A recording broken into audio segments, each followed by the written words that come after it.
Voilà. Voilà. Ok. Bon, il faut que tu recommences, du coup. C'était Non, je dommage. recommencerai pas, parce que C'était maintenant, une très bonne présentation. non, non, l'intérêt, c'est de savoir du coup, comment tu as su convaincre la rédaction en chef et Paul Picard de faire ce reportage avec Avec son tu petit as moyen. évoqué les coûts Ouais. et l'intérêt pour le Ouais. Alors, pour revenir sur la jeunesse, effectivement, tout part d'un communiqué de presse que nous avons reçu de l'aéroport de Beauvais, donc qui est en Picardie, dans l'Oise, qui était en partenariat avec cette compagnie ukrainienne SkyUp Airlines, qui a ouvert ce vol en avril 2025 entre Paris-Beauvais et Chisinau, capitale de la République moldave. Donc une destination assez peu connue, même si elle est assurée aussi par deux autres compagnies aériennes, Swissair et puis une autre compagnie moldave, dont je sais plus le nom.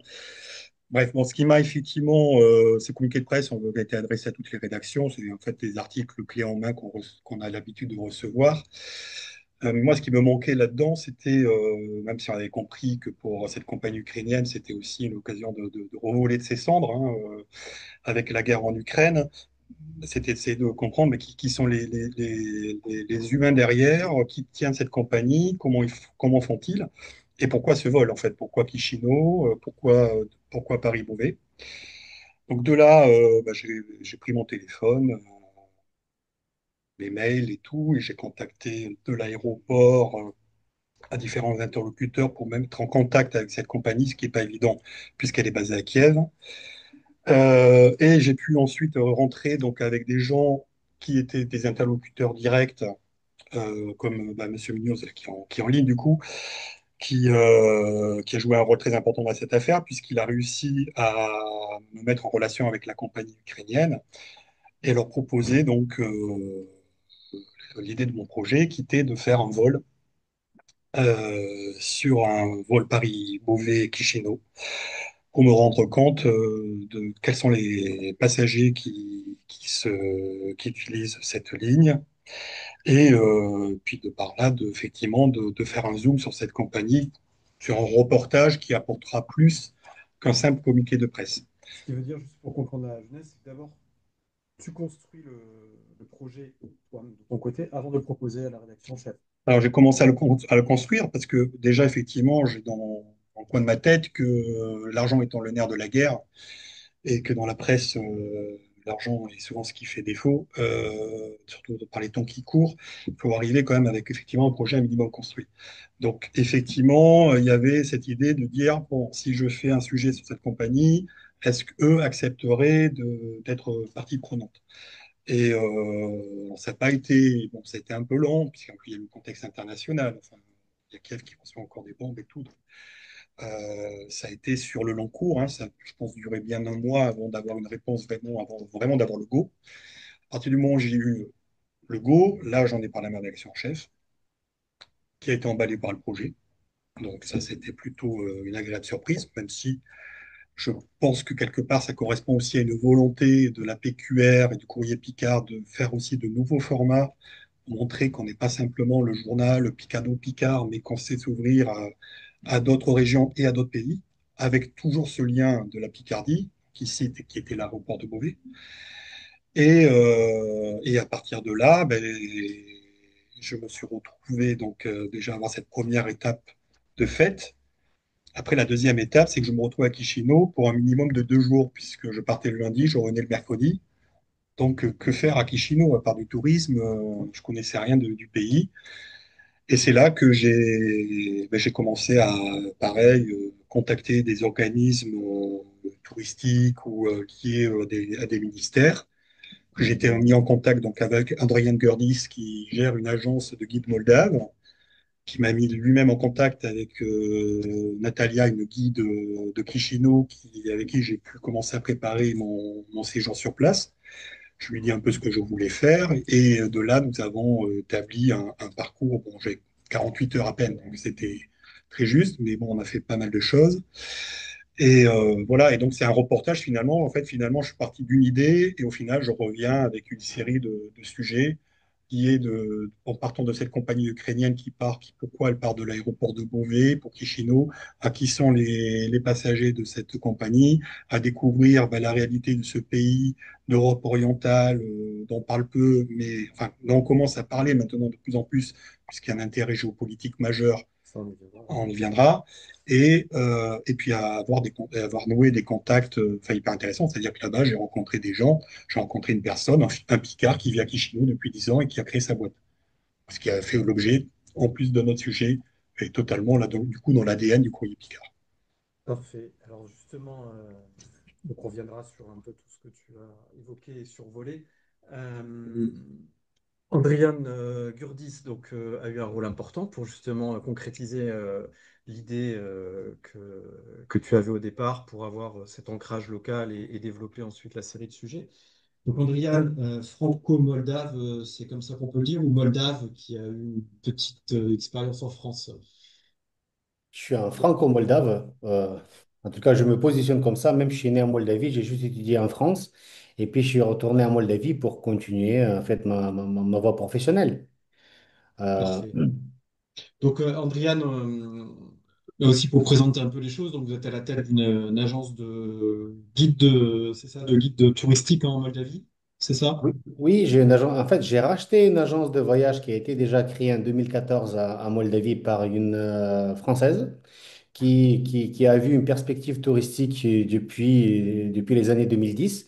Et donc, du coup, bon, malgré 3, 4 années de différents tests, finalement, elle a décidé de se retirer. Et moi, j'ai vu un grand intérêt pour développer cette agence de tourisme, sachant que j'étais franco-moldave, que j'avais déjà des contacts en France et que je connaissais assez bien la Moldavie, faisant une activité de marketing avant. Donc, du coup, je me suis dit que c'est intéressant. Et puis, à partir de 2017, j'ai repris cette agence et je l'ai développée. Et je la développe aujourd'hui malgré le Covid et malgré la guerre en Ukraine. Effectivement. Et alors, est-ce que cette demande qui vous est arrivée de Picardie, elle vous a surprise? Est-ce que vous étiez plutôt emballé par l'idée? Comment vous avez accueilli cette sollicitation de Ludovic? Ah, on toujours accueille haut la main toute personne intéressée à connaître la Moldavie, que ce soit un simple touriste ou un journaliste qui s'intéresse à comment on vit en Moldavie, qu'est-ce qu'il y a à faire ici. Donc, du coup, on a ouvert on va dire les portes de l'agence. On les raconte, à Ludovic, on a raconté en gros qu'est-ce qu'il y a à faire en Moldavie, pourquoi les touristes viennent en Moldavie, et on a planifié ensemble un petit programme pour le petit temps qui est resté à Chisinau. Parfait. Donc, vous nous expliquerez un peu tout à l'heure, à l'issue des débats, comment, comment le tourisme peut être une ressource importante pour le pays et justement l'enjeu pour vous de le développer dans ce contexte un petit peu compliqué, Ok. difficile même. Et donc j'en viens à Étienne Perra, justement le directeur donc de Sciences Po Lille, en place depuis un an, c'est bien ça? Un an et demi maintenant. Spécialiste des relations internationales, et notamment dans ce coin de l'Europe que vous connaissez bien en particulier. Donc vous allez nous apporter l'expertise et puis votre connaissance de ce terrain, de ce territoire, euh, pour comprendre un petit peu et nous poser l'enjeu de ce pays qui va dans quelques semaines vivre des élections importantes, qui est aux portes enfin, voisin de l'Ukraine, et avec un contexte qui chaque jour est de plus en plus menaçant, avec des pays voisins, roumains, polonais, qui ont vu leur secteur aérien visité par les Russes. Le président Macron y a été récemment accompagné de Premier ministre polonais et allemand. Donc c'est que ce pays commence un petit peu à susciter un intérêt, alors positivement ou de manière inquiète, ça c'est vous allez nous le dire, mais donc on a besoin, avant d'entamer les discussions et les échanges, c'est que vous nous posiez peut-être le contexte politique, géopolitique de ce pays qu'est la Moldavie, si vous voulez bien. Bah, je vais le faire et évidemment, je m'excuserai notamment pour Andrian de devoir faire un certain nombre de raccourcis puisque c'est quand même un challenge quand on parle de pays comme la Moldavie qui sont quand même dans des nœuds géopolitiques, humains de l'Europe, de faire des synthèses en 5 minutes, 10 minutes. Donc évidemment, il y a un certain nombre de choses qui sont un peu rapides. Moi, ce que je voudrais dire, et puis ça renvoie à ce que disait Ludovic, c'est que justement, je trouve ça très bien d'arriver à avoir des articles qui prennent des angles un peu différents, parce qu'il faut quand même reconnaître que globalement, la Moldavie, c'est soit un pays dont, honnêtement, on ne parle pas, pour dire les choses clairement, soit quand on en parle dans le discours public ou même les médias français, c'est quand même assez rare que ce soit pour parler de choses extrêmement positives. Je pense qu'une des fois où on a peut-être le plus parlé dans les dernières années de la Moldavie, c'était autour de 2014, quand il y a eu un gros scandale de siphonnage de trois grosses banques moldaves où 1 milliard avait disparu. Bon, tout le monde s'est dit quand même c'est un peu gros, on ne sait pas ce qui se passe chez les Moldaves pour que ça finisse comme ça. Et donc c'est vrai que je pense qu'il y a un vrai sujet qui est de se dire connaître un pays sans être prisonnier d'un certain nombre de choses qui ne sont pas forcément fausses, mais qui en même temps ne résument pas toute l'existence de la Moldavie. Moi, ce que je dirais, c'est que la Moldavie, en fait, alors, le nom est assez ancien, hein, parce qu'en fait, dès le Moyen Âge, dès le 14e, 15e siècle, il y a déjà des entités politiques qui s'appellent Moldavie, alors qui correspondent pas au territoire et exactement à la composition de ce qu'on connaît aujourd'hui, mais qui sont déjà quand même des espèces de territoires qui se structurent avec des pouvoirs politiques, avec déjà alors une diversité de langues, des langues bon, qui sont plutôt voilà, le roumain bon, de l'époque, des langues slaves aussi qui sont très présentes et avec des populations slaves qui sont assez nombreuses, populations aussi hongroises, germanophones également, qui arrivent jusque dans cette zone entre la Transylvanie et puis aujourd'hui la Moldavie. Donc une zone déjà de grande diversité de manière ancienne, et puis une zone, ça aussi c'est quand même sur la longue durée quelque chose qu'on observe, qui est un peu au cœur de l'affrontement entre des grandes puissances. Alors ces grandes puissances, elles vont changer selon les moments, mais à partir, on pourrait dire, du 16e, 17e siècle, ça va être notamment d'un côté l'Empire ottoman qui va remonter jusque dans la zone et qui va transformer les principautés qui existent en espèces de principautés un peu vassales, c'est-à-dire qu'elles existent. La Moldavie, la Valachie, donc un certain nombre de principautés existent, mais elles sont plutôt dans l'orbite avec des formes de relations, de tutelle de la part de l'Empire ottoman. Et puis, de l'autre côté, vont arriver d'autres acteurs politiques, et notamment, alors là, plutôt à partir du 18e et surtout début 19e, l'Empire tsariste qui va commencer à prendre pied sur place. Et c'est finalement de l'interaction, la géopolitique entre ces différentes entités que des dynamiques locales vont émerger et que va commencer à se structurer ce qui aujourd'hui va amener à la Moldavie.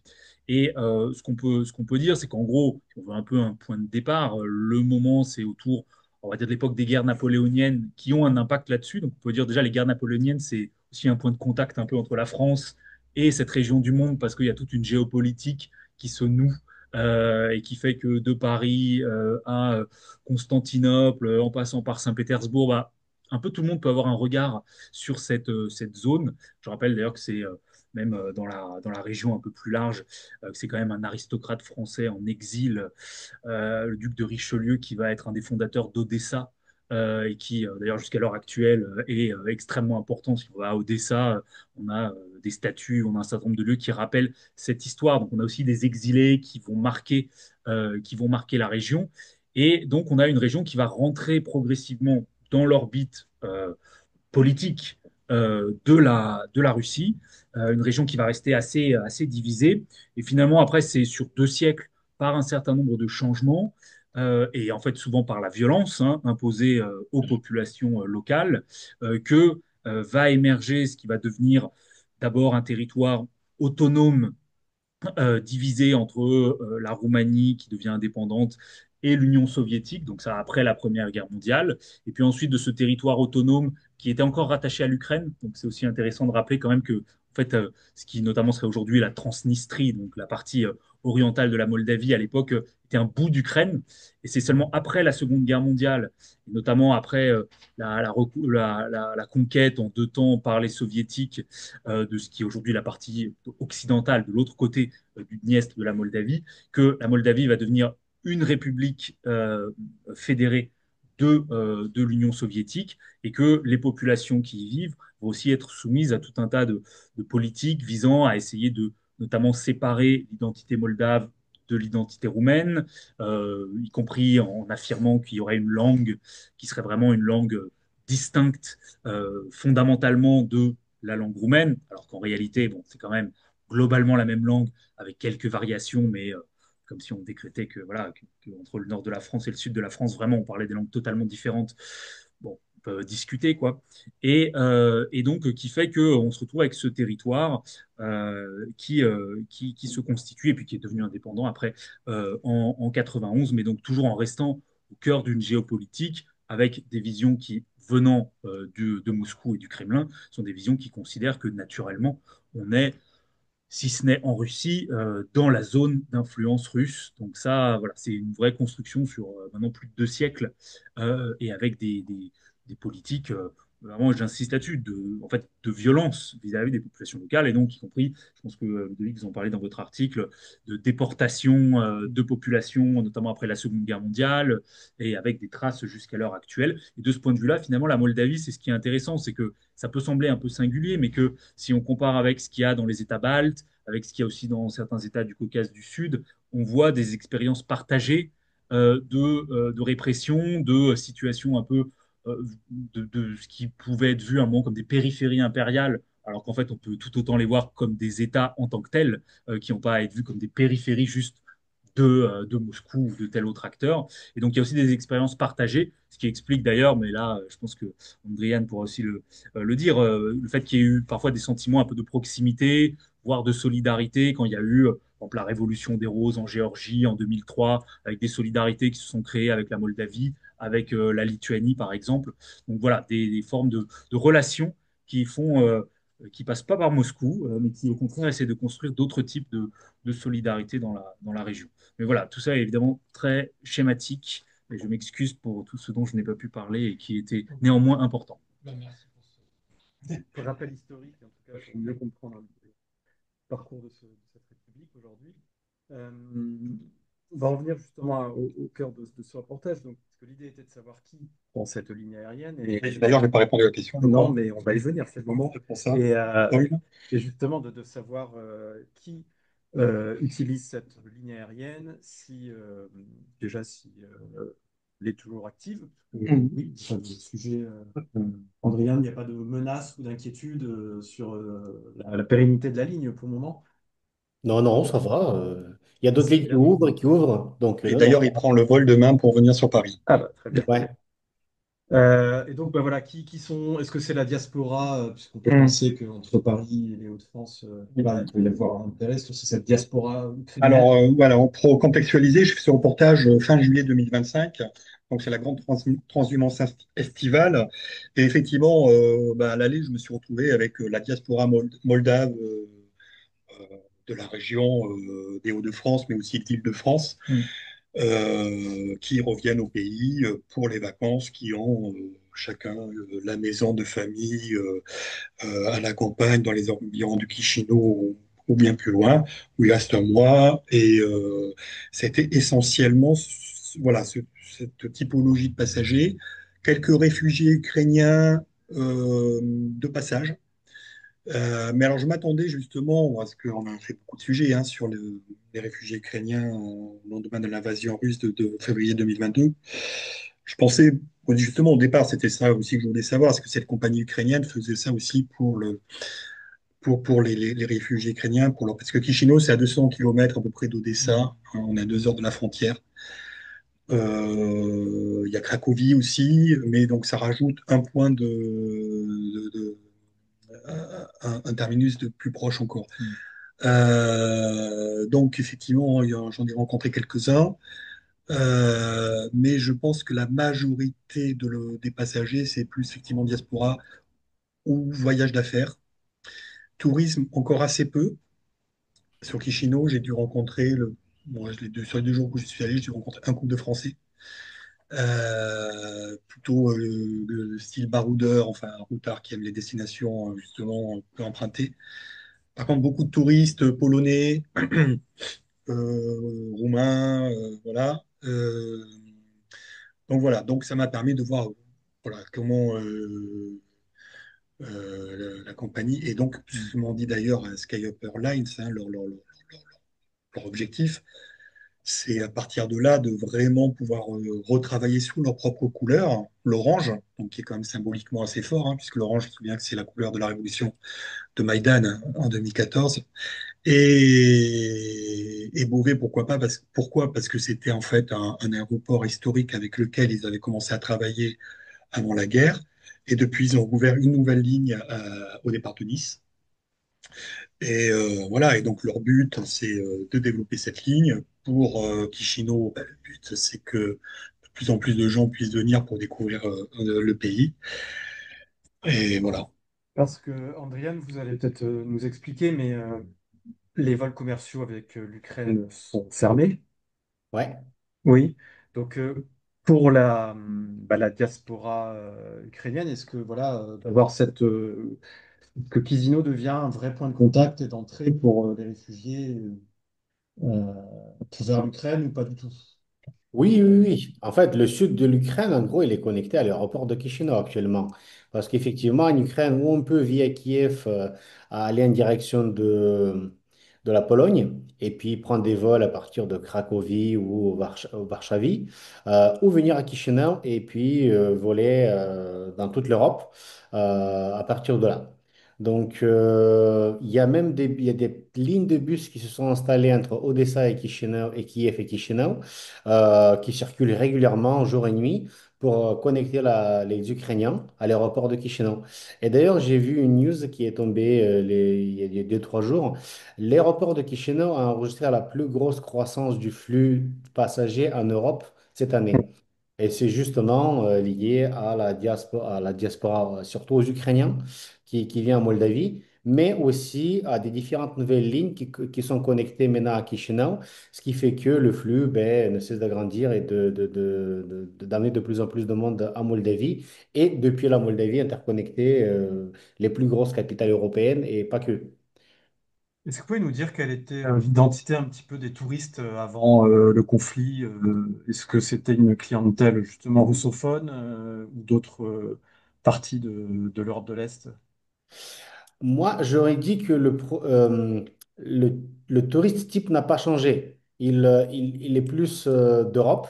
C'est l'Europe du Nord, c'est l'Europe, le côté nord de l'Europe. Mais en fait, non, c'est toute l'Europe. Bon, c'est l'Italie, parce qu'elle a une grosse diaspora. En fait, niveau diaspora, qui vit dans le pays, qui raconte de la Moldavie, fait qu'il y a beaucoup plus de gens de ce pays-là qui veulent venir découvrir la Moldavie. Donc, on a beaucoup de diaspora en Italie, en France, en Allemagne. Donc, naturellement, on a beaucoup d'Allemands, de Français, d'Italiens, mais aussi des Anglais, d'Hollandais, de Polonais, de Finlandais, des Américains, même des Japonais, des gens qui viennent de Nouvelle-Zélande, un peu partout en fait, finalement. Les Russes venaient avant, mais venaient en nombre beaucoup plus inférieur que les Européens du monde entier pour découvrir la Moldavie. Aujourd'hui, effectivement, c'est beaucoup plus difficile pour les Russes de venir en Moldavie, vu toute la tension qui est autour de passage des Russes en Europe, parce que la Moldavie reste pour certains une possibilité d'accéder des pays européens. Et ce que le gouvernement moldave essaie de filtrer, et surtout de filtrer les Russes qui veulent voyager ou des Russes qui veulent venir en Moldavie pour d'autres intérêts indirects, ou je sais pas, rejoindre la Transnistrie ou participer à cette guerre hybride actuelle qui a lieu en ce moment, vu les élections imminentes qui auront lieu en Moldavie dans 2 semaines. Parce que ça, justement, Étienne Perra, vous pouvez peut-être le rappeler, mais vous l'avez évoqué tout à l'heure un petit peu, il y a cette région autonome au cœur de la Moldavie. Est-ce que vous pouvez nous en dire un mot justement sur ce qu'elle est et ce qu'elle représente pour les Russes? Ouais, alors enfin, il y a deux régions qui sont intéressantes et qui sont importantes politiquement, qui sont effectivement bon, ce que nous appelons la Transnistrie, donc finalement cette rive orientale de l'autre côté du Dniestre, alors qui est une région qui justement finalement a été un peu assemblée après la Seconde Guerre mondiale dans une espèce de cadre qui relevait tout à fait des politiques soviétiques, où on allait mettre ensemble des choses qui parfois n'étaient pas totalement cohérentes, mais qui permettaient de construire des ensembles politiques. Donc d'un un côté du territoire avec une population où on va trouver plus, et particulièrement maintenant évidemment, de populations russophones. Alors il y a aussi des populations plutôt ukrainophones, mais du fait des évolutions des dernières années, bon, il y a aussi eu des formes de simplification ethnique et parfois pas tout à fait naturelle non plus.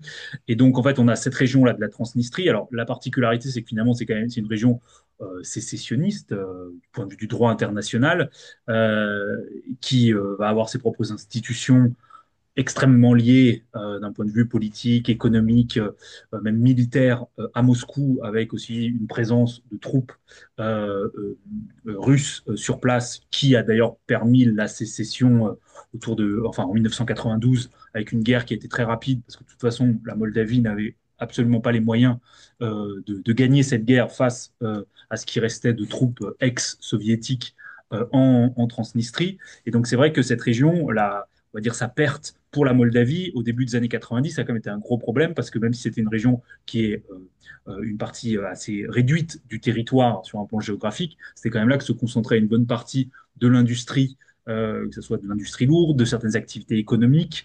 Et donc, c'était une perte qui n'était pas anodine, parce qu'on estime que c'était quand même un petit tiers du produit intérieur brut moldave qui était là, alors que c'est en gros entre 10 et 17 pour 10-15% sur la population et la superficie. Donc il y avait quand même un poids économique qui était plus important. Et donc cette région, bah voilà, elle est sécessionniste de fait. En même temps, elle est aussi mobilisée quand même en période d'élection parce que les populations sont quand même encore éligibles, notamment sur l'action du vote. Donc évidemment, c'est facile. Et d'ailleurs, c'est un peu ubuesque, à vrai dire, comme situation. C'est-à-dire qu'il y a une partie qui est sécessionniste, mais effectivement, nominalement, les populations peuvent être utilisées dans le cadre de calculs électoraux pour participer aux élections et donc influencer ce qui se passe dans le reste de la Moldavie. Bon, donc évidemment, rien n'est simple de ce point de vue-là. Et il y a quand même une deuxième région qui a un statut, alors qui elle n'est pas une région sécessionniste, mais qui a un statut un peu particulier, au sud de la Moldavie, qui est la région qu'on appelle la Gagaouzie, si on veut le traduire comme ça. Les Gagaouzes étant une population, alors, à l'origine turcophone, mais en réalité de facto plutôt russophone, parce que même si c'est une population qui en fait est un peu apparentée, par exemple, aux Tatars de Crimée à l'origine, ça fait partie de ces populations turcophones qui habitaient l'espace entre la Russie du Sud et puis en gros les Carpates, sauf que de facto, du fait des politiques mises en place par les Russes et surtout par les Soviétiques, cette minorité turcophone a été amenée un petit peu par opposition avec la majorité moldave, roumanophone, à considérer que c'était une forme de protection russe qui était sa meilleure protection. Donc, vous voyez, c'est aussi là qu'il y a toujours des espèces de jeux entre groupes, c'est-à-dire que, évidemment, les Moldaves par rapport aux Russes étaient un groupe minoritaire à l'échelle de l'Union soviétique, mais comme les Gagaouzes eux-mêmes se retrouvaient minoritaires dans un cadre qui était celui de la Moldavie, il y avait une espèce d'effet qui pouvait jouer d'opposition. Et donc, ça, là où on voit aussi des conséquences, c'est que, il y a notamment une figure politique qui est la gouverneure de la Gagaouzie, qui est aussi une figure nationale en Moldavie. Mais donc, voilà, il y a un peu ces deux éléments qui chacun joue à leur manière. Et les deux bah, sont un petit peu des leviers potentiels d'influence pour la Russie, même si c'est de façon différente dans le cas de la vie politique en Moldavie. Bien. Ludovic, quand vous arrivez, donc vous avez déjà été surpris dans le vol, parce que vous disiez, vous attendiez peut-être à un autre type Moi, j'ai de l'impression d'être passager. en colonie de vacances, ouais. Et, euh, et quand on arrive sur place, Bah, faites-nous, décrivez-nous un peu Chisinau, et puis voilà, est-ce que... Alors déjà, un aéroport, un hub ultra moderne, déjà. Donc, vraiment, effectivement, avec beaucoup de connexions. Donc, voir qu'on est quand même sur un aéroport vraiment international, hein, qui est connecté à l'Europe, à l'Asie, à l'Afrique, enfin au Proche-Orient.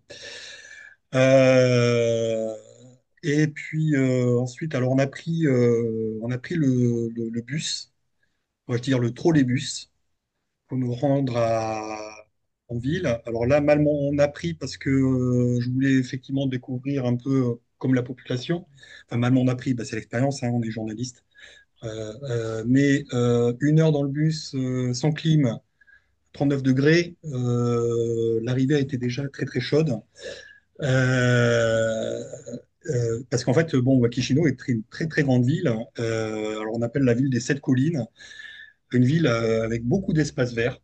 D'ailleurs, c'est une ville qui est citée comme une ville avant-gardiste au niveau écologie environnementale. Il y a beaucoup de plantations d'arbres dans les rues, même dans le centre-ville, beaucoup de parcs. Et on passe de quartiers totalement différents, à des grandes tours, comme des petits villages, des petites maisons un peu style maison moldave, je ne saurais plus te dire le terme, hein, mais tu me diras, Andriane. Et puis après, dans le centre, effectivement, là, pouf, on se retrouve vraiment dans pouf, la réalité soviétique avec l'architecture les bâtiments bien imposants. Voilà. Donc là, on a vraiment, effectivement, on a l'impression qu'on a fait un voyage un peu spatio-temporel. Et à côté de ça, une ville qui est en pleine reconstruction, qui essaie de se moderniser, qui s'ouvre effectivement à l'international, aux touristes. On y trouve des commerces, enfin voilà, on y trouve de tout, commerces qu'on peut trouver dans une grande capitale européenne. Mais voilà, donc il y a vraiment ce mélange et très enivrant, quoi, quelque part. On a vraiment envie de découvrir, bon, et puis il y a une culture, alors aussi les églises orthodoxes, enfin un patrimoine très riche, culturel, la maison de l'écrivain russe Pouchkine, euh, qui a séjourné là, puisque exilé par le tsar de mémoire. Donc, Agréablement surpris par ce que tu as oui, découvert. oui, oui, oui, on est sur quelque chose, on est vraiment sur du tourisme à la fois culturel, à la fois historique, à la fois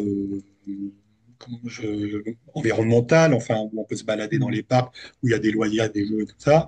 Et puis aussi un tourisme, alors pour ceux qui aiment le vin, un tourisme viticole. En fait, la Moldavie, je ne savais pas, c'est l'autre pays du vin. On a tendance de dire que la Hollande c'est l'autre pays du fromage. Bon, ben maintenant, je sais que la Moldavie, c'est l'autre pays du vin, donc avec des caves Krikova, que j'ai eu la chance de visiter grâce à Adrien, justement, qui m'a bien insisté pour que j'y aille. Sur le coup, je voyais pas trop ce que je pouvais en tirer comme sujet. Puis au final, j'apprends qu'on y fait du champagne. Et en fait, c'était effectivement du vin qui était vendu comme du champagne pendant la période de la guerre froide. À l'époque, les inspecteurs de l'appellation contrôlée en France n'allaient pas chercher des noises de l'autre côté du rideau de fer. Et donc, on a vendu, bon, pendant des années, vendu ce champagne soviétique Sous l'appellation champagne. sous l'appellation champagne, produit en Moldavie. À la fin du bloc soviétique, à l'effondrement du bloc soviétique, ils ont dû effectivement, par contre, là, se régulariser par rapport à l'appellation contrôlée internationale. Mais donc voilà, et donc une cave souterraine la plus grande du monde, je crois, hein, de vin, qu'on fait à bord d'un petit train miniature à 60 mètres de profondeur. Tellement il y a des galeries, bon, ben voilà, il y a des photos qui circulent. Voilà, donc j'ai pas pu tout faire il y a aussi Miltri, euh, Miltri Illich, un autre, je prononce mal là, je pense. Dmitri Ilitch. Adrian, Faut corriger Ouais. la prononciation, faut oui. pas hésiter. Oui, il y a écrit Trouva, il y a, bon, après, voilà, il y a d'autres sites, il y a Miltri Illich, c'est ça, Adrian? Dmitri Ilitch. Oui, c'est bien Ouais, ça, hein? c'est Ouais, ça. voilà, c'est ça, bon, j'ai réussi à le dire. Qui est plus au sud, donc bon, j'ai pas eu le temps de faire. Mais voilà, bon, ça m'a permis de cette expérience-là, donc de découvrir cet attachement au vin. En fait, chaque grand partie du famille moldave cultive son propre vin. Il y a vraiment une tradition viticole. Et ils font leur propre champagne, entre guillemets, entendant bien, mais qu'ils utilisent la méthode de fermentation de Dom Pérignon et tout. Et j'ai donc eu l'occasion de tester ça un soir sur un particulier moldave nous a accueillis chez lui dans la campagne de Chisinau, près de Krikova, où il fait chambre d'hôte, enfin il fait table d'hôte, il veut faire chambre d'hôte aussi, et il fait son propre vin pétillant avec ses cépages. Donc voilà, donc il Donc y a ça, eu c'est oui pour le décor et la population. Est-ce que ce sont des jeunes, enfin, est-ce que normalement, aussi, ouais, alors moi, c'est jeune, personnellement, ils s'expriment. Alors moi, ils s'expriment peu sur le sujet parce que je pense que c'est compliqué. Quand tu dis que tu arrives, que tu es journaliste, moi j'ai eu l'occasion. Un sujet que j'ai pu faire, c'est que j'ai suis allé voir une association qui s'occupe de réfugiés ukrainiens, qui continue à recevoir des réfugiés ukrainiens. Savoir que la Moldavie, ça a été le pays d'Europe proportionnellement à la taille de sa population qui a accueilli le plus de réfugiés ukrainiens après-guerre, après l'invasion. Donc il y a vraiment cet accueil qui est encore là. Euh, mais comme il disait, le problème étant que au bout de 3 ans de guerre, c'est aussi un des pays les plus pauvres d'Europe. Ils n'ont pas les moyens de pouvoir continuer à accueillir tous ces réfugiés. Donc, certains ont pu rester en trouvant du travail. Certains ont même se sont même lancés dans le tourisme. Mais c'est vrai qu'on sent qu'il y a quand même une pression qui est compliquée à vivre euh, parce que l'Ukraine, c'est à côté. Et justement, Andrian, dans cette période troublée, comment vous mettez en avant, enfin, qu'est-ce que vous mettez en avant pour convaincre ou la diaspora de revenir ou les touristes de venir découvrir votre pays? Est-ce que c'est comme l'a décrit Ludovic? Est-ce que ça devient une ressource vitale pour vous? Parce qu'on ne connaît pas, je ne sais pas d'ailleurs quelles sont les autres ressources du pays. C'est tant est qu'il y en a. Alors, le tourisme, c'est une nouvelle direction de développement de l'économie en Moldavie. Les efforts du gouvernement ont démarré vers les années 2013-2014 pour mettre en place un office du tourisme et faire un effort organisé pour structurer les différents éléments qui étaient dans l'industrie et du coup faire quelque chose d'organisé, quoi. Donc, 10 ans après, on a déjà clairement une carte touristique de la Moldavie et la Moldavie est connue de plus en plus dans le monde. Donc, il y a les passionnés du vin, donc comme Ludovic l'avait dit avant, donc on fabrique beaucoup de vin, on a les plus grosses caves du vin au monde, on a des caves qui appartiennent à l'État comme des caves privées, ça se diversifie comme pour la production du vin et l'export du produit en lui-même à l'international, mais aussi pour tout ce qui est accueillir des touristes, faire des excursions, des dégustations et développer de l'activité de tourisme autour du vin et de la gastronomie. Euh, Ce qui vient visiter la Moldavie, c'est quand même les passionnés des différents nouveaux pays, parce que la Moldavie reste quand même le pays le moins visité en Europe ou dans le monde, ou top 5 dans les moins visités au monde. Euh, J'espère que assez rapidement, cette tendance va commencer à changer parce que tous les années, on a un flux de touristes croissant qui dépasse les 15-20% par an et on le voit dans l'industrie. Ça, ce sont des très bons indicateurs. Ils étaient très performants avant le Covid. Effectivement, comme dans tous les pays, ces stats ont freiné. Mais à partir de 2022, le tourisme a commencé à reprendre. Il est vrai que quand la guerre a démarré, tous les touristes qui voulaient venir en Moldavie ont mis sur stop. La grosse majorité des touristes qui voulaient venir en Moldavie ont mis sur stop leur plan de voyage pour voir plus ou moins finalement qu'est-ce que ça va donner cette guerre en Ukraine et de quelle manière les choses vont évoluer. Mais après 6 mois, une fois de guerre, les choses commençaient à être plus ou moins claires et la Moldavie était clairement euh, pas dans la zone du danger. Donc, du coup, ben, les touristes ont commencé à revenir. Il est vrai que le profil du touriste a changé. Si les gens voyageaient avant souvent en groupe, parce qu'un groupe organisé, il faut le gérer bien à l'avance. Dans le groupe, il y a des différentes personnes qui voient les choses différemment. C'est beaucoup plus difficile à gérer à l'avance un groupe ou si on compare, par exemple, à des personnes qui voyagent à deux, à trois, une famille, un couple, qui, eux, ils peuvent prendre une décision beaucoup plus rapide, beaucoup plus short terme, et décider un mois avant qu'ils veulent venir en Moldavie. Et là, par contre, on a vu un changement du profil des touristes, mais qui vient en Moldavie, qui continue de venir, et leur flux ne cesse d'augmenter.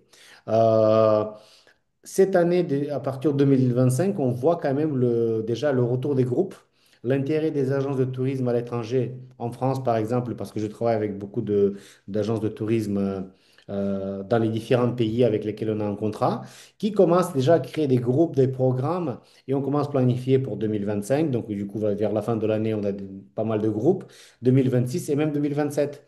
Donc du coup, clairement, il y a une bonne direction du développement du tourisme et ça marche plutôt pas mal.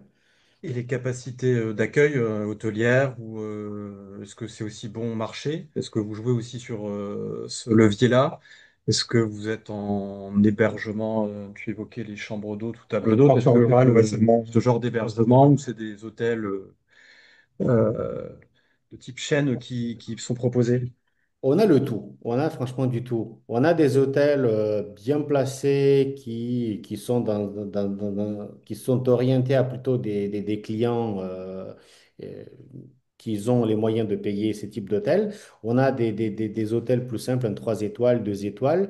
On a des auberges de jeunesse, on a du Airbnb et on a aussi des chambres d'hôtes autour de Chisinau dans des villages touristiques et chacun peut s'y retrouver. Donc, on peut très bien loger en centre-ville de Chisinau dans un hostel pour 12, 15 euros la nuit, dans un truc clean, propre, sécurisé et à 2 pas de la cathédrale du centre-ville de Chisinau, comme on peut rester dans un hôtel 5 étoiles pour un prix abordable qui va varier entre 100 et 150 euros ou 170 euros en fonction de l'hôtel. Mais en 3 en 4 étoiles, on a facilement un hôtel en single ou en double qui est à 70, 80, 90 euros la nuit, ce qui reste très bien. Je parle du centre-ville de Chisinau. En dehors de Chisinau, des auberges de jeunesse dans des villages très touristiques. Ça s'appelle Orgeivek. C'est une région super visitée qui a beaucoup d'histoire derrière. C'est vraiment un magnète touristique. Et là-bas, dans ce village, il y a des gens qui ont racheté des anciennes maisons de Moldave traditionnelles, qui les ont retapées en gardant le style ancien, dans lesquelles on peut loger et rester la nuit. Et là, pour un chambre single, on paye 70 euros, 65 euros, avec petit déjeuner compris pour un double. Donc c'est un prix super abordable. C'est ce que veut faire la personne chez qui j'étais. D'accord. Du coup. Euh, on a évoqué un pays qui a des perspectives avec le tourisme, qui mise beaucoup dessus. Ludovic qui évoquait voilà, un pays qui vivait, agréable à découvrir. Et, Euh, ouais, qui mettent beaucoup aussi en avant la sécurité. Alors c'est vrai que se balader le soir à Chisinau, on peut voir dans des familles se balader le soir dans les parcs, dans les rues. Et ce qui est revenu souvent, c'est ça, c'est un sentiment de sécurité, safe comme ils disent. est-ce Euh, que, Ouais, ouais. Étienne Perra, il y a des élections à venir dans 15 jours, si je ne me le trompe 28 pas. septembre, ouais. Est-ce que, alors déjà, le pouvoir en place, est-ce qu'on peut lui donner une couleur, une orientation? Est-ce qu'il est pro ou pro-occidental, pro-russe? Est-ce que ces élections peuvent être déterminantes? Est-ce qu'elles vont être scrutées, regardées selon vous, de France et d'ailleurs? Est-ce qu'elles peuvent être pivot aussi sur les influences à venir? Enfin, qu'est-ce que vous pouvez nous en dire justement de ce contexte politique pour vous? Bah, ce qu'on peut dire déjà, c'est que ça fait quand même à peu près, en gros, une vingtaine d'années quand même que les élections moldaves, à chaque fois, ont fait le jeu de, alors est-ce que ça va être, pour le dire très vite, les pro-russes ou les pro-européens qui vont l'emporter? C'est-à-dire que c'est quand même, et d'ailleurs parfois c'est un petit peu un problème que dans notre perspective, on tend à avoir une lecture comme ça un peu trop binaire, parce que la réalité quand même qu'on observe, c'est que ceux qui ont dit qu'ils étaient pro-russes, parfois ils commencent à virer un peu pro-européens si ça les avantage, et parfois inversement. Donc je pense qu'il faut parfois être un petit peu prudent, mais il est évident quand même que c'est un sujet et que derrière les forces politiques qui existent, et derrière les figures même qui existent, à chaque fois, il y a il y a des liens qui sont personnels, qui sont financiers, qui sont politiques, qui existent. Peut-être que là, la particularité qui existe, c'est que quand même avec la guerre en Ukraine, là, Andréan et Devic parlaient d'un certain nombre de conséquences, parce que dans les conséquences, il y a aussi quand même eu le fait que pour la première fois, l'Union européenne, notamment, a été obligée de se positionner un peu plus clairement qu'auparavant, parce qu'auparavant, l'Union européenne, surtout, voulait ne pas se positionner sur la Moldavie. Et je pense que si on est quand même objectif, l'Union européenne considérait qu'il y avait déjà suffisamment de sujets de brouille, de tensions possibles avec la Russie pour ne pas ajouter la Moldavie. Et que finalement, si la Moldavie restait quand même un peu, bon, dans une orbite un petit peu russe, c'était pas si grave, c'était pas le pays qui comptait le plus. Et évidemment, avec quand même la guerre de 2022, tout d'un coup, on s'est dit, bon, malgré tout, c'est un petit problème de considérer que la Moldavie, bon, ça reste dans l'orbite d'une manière ou d'une autre. Donc c'est quand même ça qui fait aussi que quelques mois après l'invasion de l'Ukraine, pour la première fois, l'Union européenne a dit, bon, OK, votre statut de candidat formellement à l'Union européenne, on le reconnaît, alors que jusque-là, il avait toujours trouvé des excuses pour dire que c'était pas possible, que c'était compliqué et que ça pouvait pas marcher. Et c'est sûr qu'avec ce pas qui a été pris, forcément, de l'autre côté, il y a aussi eu une sorte de durcissement encore plus du côté russe, surtout que pour le côté russe, il y a évidemment une dimension très géopolitique à cette présence un peu à revers de l'Ukraine, en Moldavie, en Transnistrie en particulier. Et donc c'est vrai que de ce point de vue-là, bon, la vie politique moldave, elle est quand même compliquée depuis un certain temps. Je pense que Andrian ne dira pas le contraire. Voilà, c'est quand même haut en couleur et parfois un peu folklorique, je me permets de le dire ça comme ça, sur certaines réalités, sur certaines personnalités qui marquent la vie politique moldave.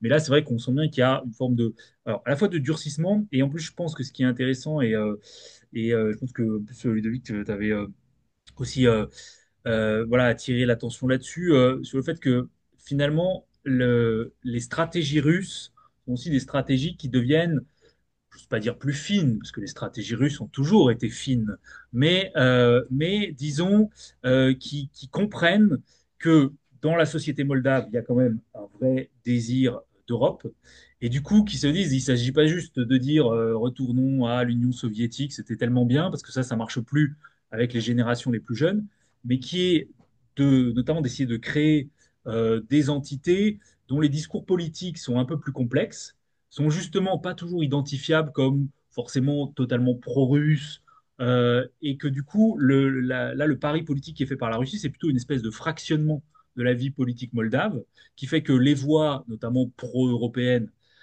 potentiellement là aux élections qui viennent, vont se disperser et seront pas forcément toutes du côté qui s'appelle le PAS, donc du côté de la, pour le dire vite, du parti de la présidente Maya Sandu, et donc du côté vraiment pro-européen le plus identifié, mais que potentiellement il y en a qui vont aller du côté d'autres forces politiques qui ont un jeu un peu plus brouillé, donc par exemple des blocs comme le bloc qui s'appelle Alternative, qui dit qu'il est plutôt pro-européen, mais en même temps, quand on regarde concrètement le bloc alternatif, on se dit il y a des gens, bon, ils n'ont pas l'air non plus totalement anti-russes hein, dans ce bloc. Et donc, quel est l'objectif exactement? Notamment, il y a le maire de Chisinau qui voilà, est des figures. Et donc, en fait, une certaine complexification de l'approche russe qui est de dire si on ne peut pas prendre le contrôle un peu à l'ancienne en disant bah, allez, on va mettre soit un néo-communiste, soit autre chose à la tête de la Moldavie. Est-ce qu'on ne peut pas jouer sur, alors, soit un régime un peu ingouvernable, parce qu'il y aura une coalition avec plein d'acteurs, et que du coup, la Moldavie va se retrouver un peu coincée en incapacité de décider, ou alors tiraillée entre trop de forces. Et donc, je pense que ça, il faut aussi le voir, parce que de ce point de vue-là, il me semble que ce qui se passe en Moldavie, c'est pas non plus sans écho dans ce qui peut se passer dans les stratégies d'influence russe en dehors de la Moldavie. Et là où d'habitude on était habitué à se dire ah bah regardez les Moldaves, ce qui leur arrive et tout, bon, finalement, quand on regarde certaines stratégies informationnelles russes, même en France, c'est-à-dire on n'est quand même pas très très loin non plus. C'est-à-dire que la stratégie de on pousse une ingouvernabilité, on pousse à une espèce de polarisation du débat, de violence, et dès qu'on peut faire une espèce de manipulation sur la haine entre tel et tel groupe dans le pays. Donc, de ce point de vue-là, je trouve qu'en fait, on est sans doute plus proche maintenant, quand on examine les stratégies d'influence en Moldavie et en France, que ce qu'on était il y a encore 20 ans, où nous, on pouvait regarder ça de loin en se disant, ah là là, les pauvres Moldaves, ça doit être difficile quand même de vivre à côté de la Russie, mais on avait l'impression que c'était pas quelque chose qui nous concernait directement. Et je pense que ça, c'est vraiment une évolution importante et voilà, qui fait réfléchir, mais je pense que tout le monde sait bien quand même que la situation dans notre propre pays est une situation totalement réjouissante et qui rend toujours très optimiste pour l'avenir. Pour rajouter un mot, effectivement, quand on sait que la Russie investit à peu près 10% du PIB moldave dans cette campagne électorale, oui, effectivement, dans la guerre informationnelle, la guerre hybride, hein, comme on dit, on voit qu'il y a un vrai enjeu. Effectivement, c'est peut-être un petit État, mais un grand enjeu pour l'avenir de l'Europe et la stratégie de sécurité globale. Voilà. Donc, effectivement, ça préfigure de ce qui peut se passer sur les États baltes, voilà, il y a un enjeu qui dépasse aussi les frontières de la Moldavie. Ah ben, moi, je peux dire que la Moldavie reste un terrain de test pour la propagande russe et les différentes personne qui gère des départements entiers par rapport à différents pays où ils testent, et d'ailleurs ils s'améliorent d'année en année, ils sont très bons. Moi, en vivant ici sur place, je le vois parce que c'est de petits éléments qui font la grosse salade informationnelle un peu partout sur les différents réseaux comme TikTok, Instagram, des bots ou des personnages qui font des appels à partir de la Moldavie ou en dehors de la Moldavie pour informer les gens, pour faire monter la peur, jouer sur des différents instruments. C'est quand même assez difficile pour les autorités locales de faire face à tous les flux informationnels qui viennent de partout, de différentes manières, et qui viennent en même temps pour justement perturber encore plus finalement l'opinion publique. Mais je le vois bon, sur place, autour de moi, dans les news et qu'est-ce qu'ils parlent les gens dans la rue. Bon, il faut toujours essayer de garder l'analyse critique des choses et réfléchir au froid. Après, c'est pas tout le monde qui peut faire ça. Donc, il y a beaucoup de gens qui sont depuis longtemps les victimes de cette guerre hybride de la désinformation, qu'ils ont un point de vue assez figé et donc du coup assez difficile de changer. Quand ils entendent quelqu'un qui vient et qui leur essaie de transmettre un message, que ça soit en physique, sur les news ou en flyer ou les informer, les gens, ils ont une réaction automatique de se bloquer tout simplement, de dire non, non, c'est bon, d'éviter le sujet carrément. Et il y en a d'autres qui, tout seul, en faisant une petite recherche, comprend assez rapidement les instruments de la manipulation parce que parfois, effectivement, ça reste presque de la rigolade quand tu analyses un peu plus profondément les différents messages, les différentes idées transmises par certains candidats ou certains blocs électoraux.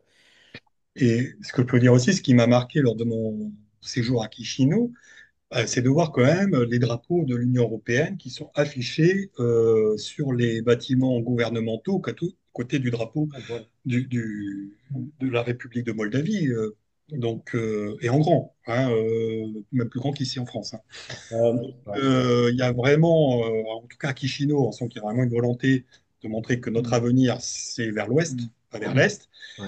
Et un détail aussi significatif, c'est les wagons de la déportation, Ouais. hein, qui sont devant le siège du gouvernement, qui sont un peu le passage obligé du touriste parce que c'est en plein dans le centre-ville, pas loin de l'église de la Nativité russe. Et en fait, ce sont des wagons alors de l'époque soviétique, hein, pas forcément les originaux, mais où à l'intérieur, on rappelle les crimes de l'époque stalinienne, de Ouais. la déportation de l'intelligentsia moldave dans les années 50. Et la petite histoire, c'est que là-bas, j'ai rencontré une dame d'une soixantaine d'années, en train de rédiger un mot sur un livre d'or. Et puis, en fait, cette dame nous a raconté qu'elle-même était fille de déportés, qui est née en Sibérie, parce que son père, qui travaillait, je ne sais plus, avocat ou profession libérale en tout cas, s'est retrouvé déporté durant cette période-là. Et donc, elle est née là-bas en Sibérie. Ils ont pu revenir vivre en Moldavie. Et donc, c'est vrai que pour elle, la période soviétique, c'est quelque chose. Et en santé, elle avait les larmes aux yeux quand elle parlait de cette histoire. Donc, c'est quelque chose encore de très vif. Ouais. Adrien, cette population à Chisinau et ailleurs, est-ce que vous la sentez craintive à l'approche de ces élections? Est-ce que vous la sentez mobilisée? Euh, voilà, inquiète, est-ce qu'elle cherche à s'informer justement sur les enjeux? Euh, oui, d'abord, il y a un an déjà, on est passé par un processus électoral où on devait voter le nouveau président et faire un choix moral, un choix, un référendum pour dire est-ce qu'on veut ou pas y aller dans la famille européenne. C'était un sujet très, très médiatisé dans tous les sens du terme parce que du coup, ça a mis les Russes dans une activité phénoménale de la désinformation pour voter le non, parce que l'Europe, c'est le danger, parce que l'Europe, c'est le mauvais, parce que n'importe quel type de message pour différents types de catégories sociales. Et donc, du coup, il y a eu un débat, beaucoup de réactions dans la société. Ça veut dire qu'on a les Moldaves locaux qui sont en Moldavie, qui sont naturellement pro-européens ou pro-russes, Souvent, ils sont plutôt pro-russes. Mais il y a aussi les Moldaves qui sont partis à l'étranger, qui font partie de la grosse diaspora. C'est un peu plus d'1 million de Moldaves qui vivent partout en Europe et dans le monde, qui, eux, du coup, ils ont également pris le temps, je sais pas, par exemple, discuter avec leurs proches en Moldavie pour leur expliquer pourquoi il faut faire tel ou tel choix.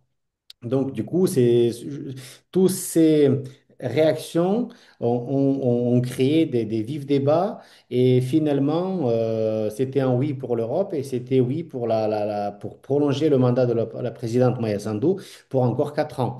Mais la guerre hybride et du coup, ben, la guerre informationnelle, les Russes, ils ont dépensé à peu près, si je me souviens bien, à peu près 100 millions ou plus de dollars pour justement payer des élections, justement dans la région de Gagaouzie qui a voté à 98 ou 99% non à l'intégration européenne, comme exemple.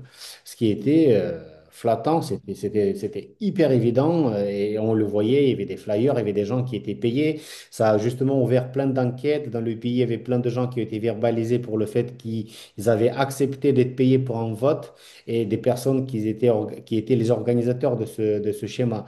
Justement, ça a fait que les autorités moldaves ont pu se préparer un, un peu mieux pour les élections qui vont avoir lieu dans 2 semaines, parce que des nouvelles tentatives ont lieu.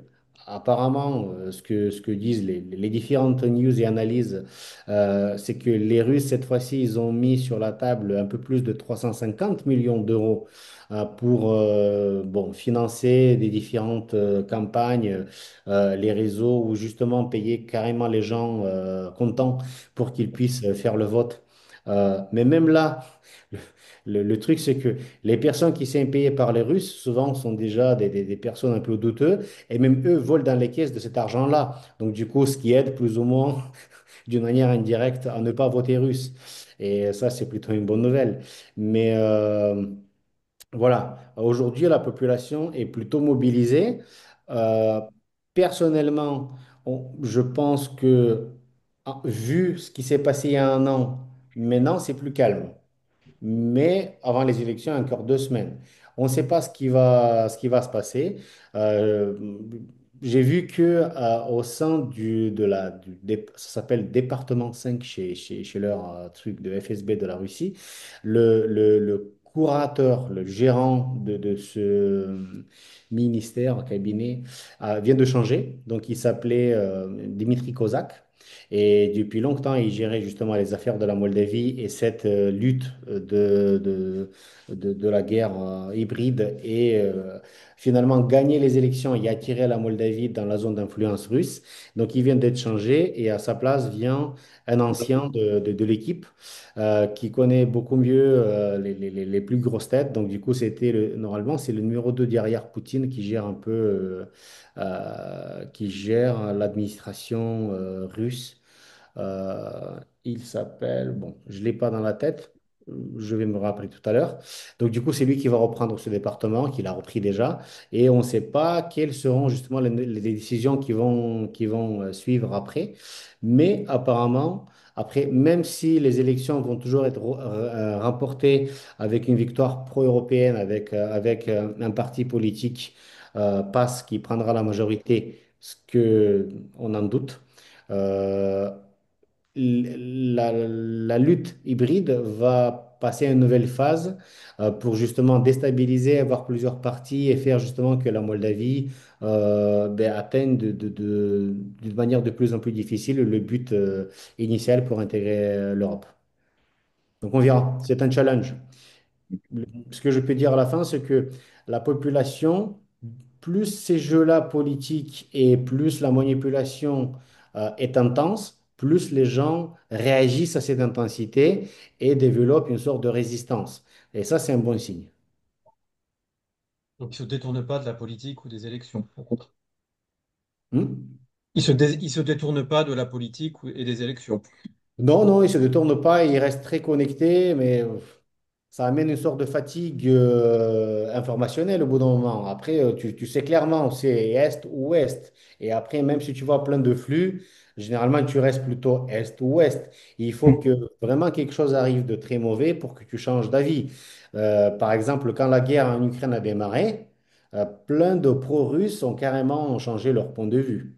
Et aujourd'hui, sur Chisinau, en Moldavie, on a plein de Russes, des gens ethniques russes, qui disent, moi, la Russie, jamais, quoi. Surtout maintenant. Si avant, je pensais, maintenant, c'est clair que non. Je veux aller en Europe. Je veux vivre, je sais que je veux travailler plus, mais être bien, que vivre toujours dans la manipulation, dans l'exploitation du gain d'aujourd'hui et de la perte pour de la période du long terme. Merci. Ouais. Alors, on va arriver au terme un petit peu de cet échange avant que la salle peut-être ait des questions. Étienne Perra, est-ce que c'est justement ces élections à venir, est-ce que ça va être regardé de votre point de vue à Sciences Po? Est-ce que c'est quelque chose qui, derrière, va amener peut-être des sujets de réflexion à l'université? Bah nous, on regarde toujours tout ce qui se passe, hein, il faut bien. Non, je pense que ça va être, oui, je pense que ça va être regardé. Je pense qu'effectivement, il y a un peu un décalage entre l'attention publique en France pour le sujet, qui est quand même, je ne veux pas dire proche de zéro, mais Oui, peut-être pas très très loin quand même. non, mais on va essayer Et oui, non, ce soir. mais heureusement qu'il y a le courrier Picard quand même. Et que le courrier Picard remonte Ouais, vers le nord d'ailleurs, voilà, sur tous les départements de France. Et non, mais et en fait la tension diplomatique et politique, parce que vous vous rappelez au début, il y avait quand même un déplacement d'Emmanuel Macron exprès sur le terrain. Alors à voir quels sont les impacts concrets, parce que c'est toujours un peu à qui tout double, hein, ce genre de choses.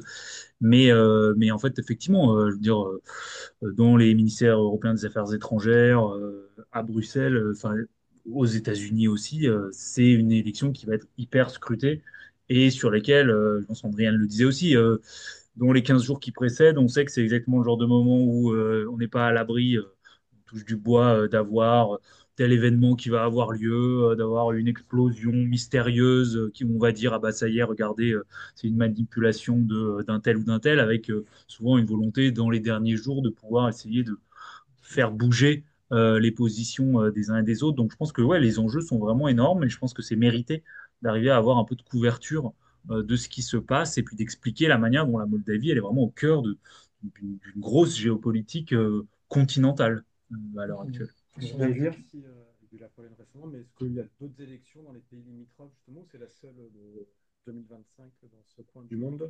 Ben, je dirais que là où on peut comparer un peu, je donnais l'exemple tout à l'heure, c'est avec ce qui se passe en Géorgie depuis un certain temps. C'est-à-dire qu'on voit bien que la Moldavie et la Géorgie, c'est un peu les deux pays qui sont au cœur de stratégies et d'ailleurs des choses assez similaires, parce que la Géorgie, comme la Moldavie, a des territoires sécessionnistes avec une présence russe. Alors la Moldavie, bon, je sais pas si c'est plus compliqué encore, mais est directement voisine de la Russie. Bon, et on a fait l'expérience encore il n'y a pas très longtemps en 2000, lors de la guerre de 2008.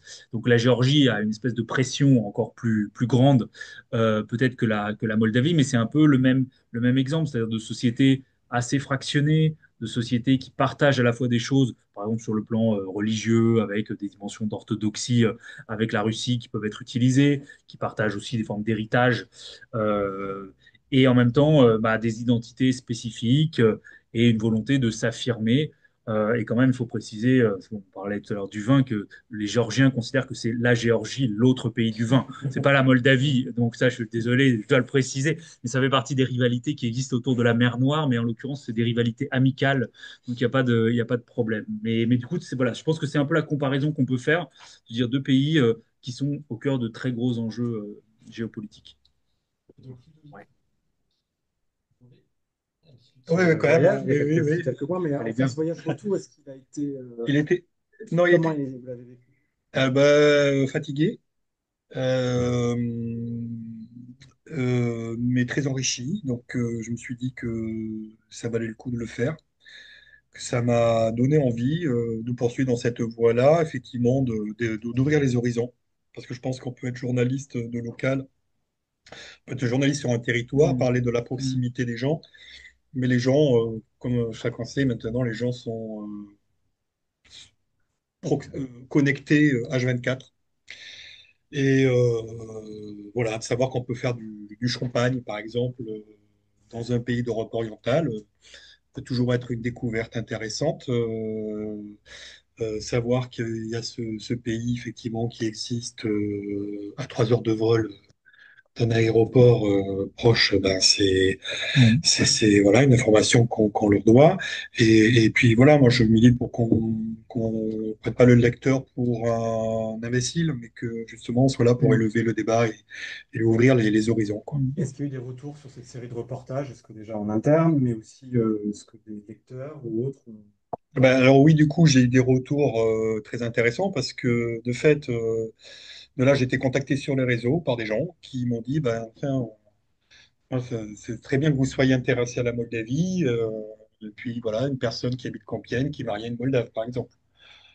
Voilà, j'étais en contact avec les interlocuteurs que j'ai pu avoir, donc j'ai eu des retours plutôt positifs hein, de ce que j'ai fait. Et ouais, puis ce qui m'avait touché aussi, c'est donc ce Picard qui vit là-bas à Chisinau. Et quand je l'ai rencontré, donc j'étais très surpris de voir un journaliste du Courrier Picard débarquer là en Moldavie et qui m'a dit bah, c'est bien, je vais dire à ma grand-mère qui a donné au Courrier Picard, je vais passer dans le journal. Ah ben c'est bien que vous fassiez des reportages à l'international. Ah, je me suis dit, bah, vu qu'on a un problème de renouvellement du lectorat, bah, c'est pour cela aussi qu'il faut travailler. il y a déjà un projet? Hein. Est-ce qu'il y a un projet de prochain reportage déjà, ou une envie? Oui, alors moi j'aurais beaucoup envie de revenir, hein. Adrien se, se contactera. Euh, pour le moment, non, j'ai rien de concret. Je pense que par contre, les échanges qu'on a eu lieu là pourront faire l'objet effectivement d'un suivi dans le journal pour parler des élections moldaves. Très bien. Exactement. Mais vous pouvez venir à la première semaine d'octobre parce qu'après les élections, on a la fête du vin en Moldavie. Donc, du Ah, coup, tous les producteurs se réunissent dans la place centrale de Chisinau. Donc, du coup, c'est la fête, les chants moldaves, On va faire la un groupe. dégustation des différents devins, le Beaujolais local et beaucoup de gastronomie, beaucoup de bouffe balkanico, Europe de l'Est, quoi.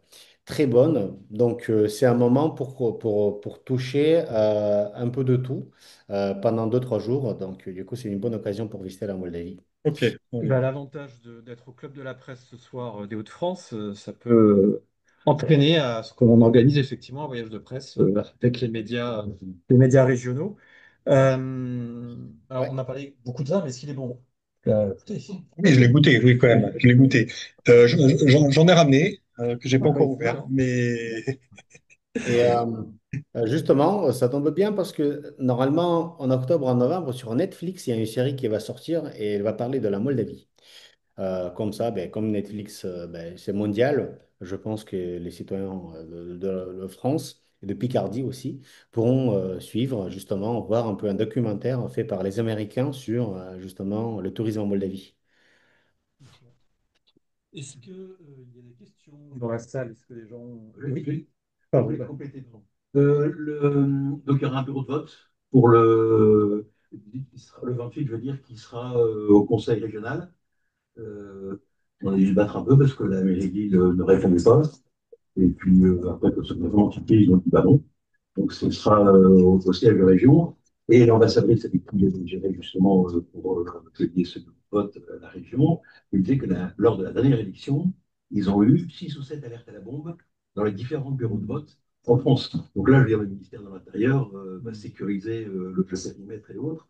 Donc en fait, la pression russe, elle se fait ici aussi. Il n'y a pas que là-bas. Ça veut dire que la diaspora moldave des Hauts-de-France doit venir à Lille? Oui. Il n'y aura pas Amiens ou Non, non, non, il y a que Lille. Après, sinon, c'est Lyon, Bordeaux, Paris? je sais plus. Et Paris, il y a 2 ou 3 bureaux de vote. D'accord. Ça fait combien d'électeurs? Je pense que c'est 27 000 sur l'île de France. C'est énorme, hein. 27 000, ouais, c'est énorme. d'accord. Et alors, je ne sais plus si le chiffre, parce que un peu, je pense à la mémoire, mais je me demande si c'est pas 30% du corps électoral qui est dans la diaspora. C'est colossal. Qui sont des gens qui votent plutôt pro-européens. Mm. Euh, C'est donc, combien la diaspora, Adriane, vous disiez tout à l'heure? 1 million. Comment? Oui. La diaspora représente combien en termes de population? Ça dépasse 1 million de citoyens, Un million. 1 million de personnes, ouais. une population de 2,5 millions. 2,5 millions. Donc, c'est ça, moi, j'ai 30% Ouais. du corps électoral, c'est bon ça. Donc, c'est un poids énorme. C'est énorme, ouais. Il y a un consulat dans les Hauts-de-France?